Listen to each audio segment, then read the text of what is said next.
New Environmental Protection Agency rules are clamping down this year on farmers and farm workers who apply soil fumigants at planting time.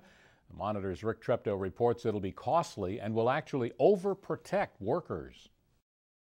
The Georgia strawberry season is now underway with a good crop of the red berries expected. At Calhoun Produce in Turner County, prior to the start of their U-pick season, we learned they didn't fight weather or production elements. The Environmental Protection Agency's overkill on application methods of soil fumigants, such as chlorpicrin at planting, led to grower frustration. Brad Calhoun said the old regulations were 2 pages long. Now they are over 20, all confusing. We're going to have to have a mask in the field, have a BA, self-contained breathing apparatus on hand. I have to have a management plan, telling them everything that I'm having to do in the field. They're wanting to make sure I have the soil moisture right and the temperatures right. I want to have the soil right because when I'm spending $1,000 an acre putting out fumigant, I want to make sure it's going to work. Yes, it's an expensive crop to grow. Just the chemicals alone are, $1,000 an acre. You can have, $3,500 an acre in strawberries, real easily. Without the chemicals, these strawberries wouldn't be fit for anyone to buy.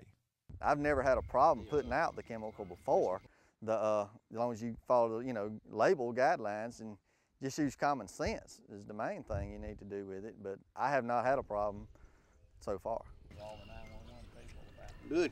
And the new regulations mean that the healthcare professionals are being included in the process.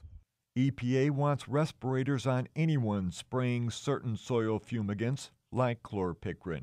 The problem with wearing a respirator is not just anyone can go out and buy a respirator and wear it. The Tift County Regional Medical Center's Work Smart Occupational Health Program is bridging that government to farmer gap with a process.